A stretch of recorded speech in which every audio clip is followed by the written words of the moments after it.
What's up mga idol? TNT, hindi daw ipapahiram si Mikey Williams sa Gilas Pilipinas.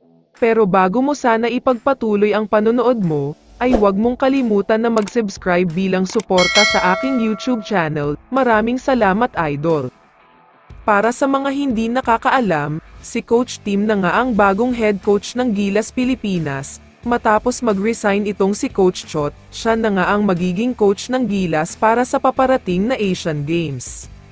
Alam naman nating lahat na mapili itong si Coach Tim pagdating sa mga players, at gusto lang niya ay yung best of the best, hindi kasi biro ang mga makakalaban nila sa Asian Games dahil nandito ang mga powerhouse countries.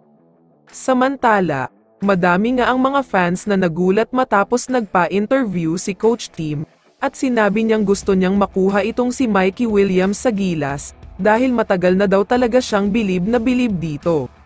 Sinabi pa nga ni Coach Tim kung gaano kagaling si Williams, at malaking bagay daw talaga ang scoring ability niya, kayang-kaya rin daw niyang buwagin kahit ang pinakamahigpit na depensa, ganyan kagaling ang isang Mikey Williams. Pero ang problema dito, ay nasa kampo ng Manny V. Pangilinan Group itong si Mikey Williams, at dahil hawak na nga ng Sanmig Corporation ang Gilas Pilipinas, mukhang hindi magkakasundo ang dalawang kampo na ito.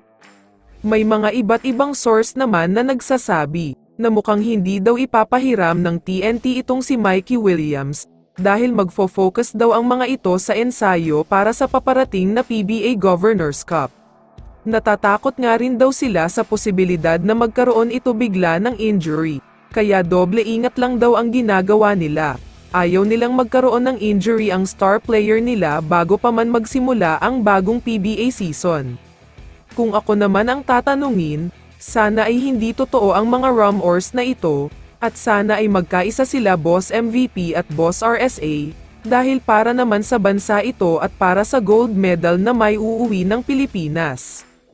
Medyo maluwag naman ang rules sa Asian Games, kaya pwedeng-pwede maging local player itong si Mikey Williams. Sobrang lakas talaga ang Gilas Pilipinas kung best of the best ang mga makukuhang players.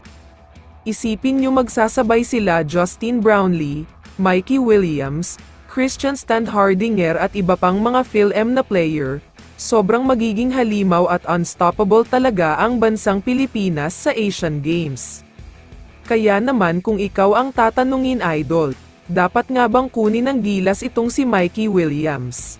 I-comment mo naman ang sagot mo sa tanong na ito. So dito na nagtatapos ang video na ito. Maraming salamat sa pagsuporta at panonood mga idol. Ingat at bye-bye.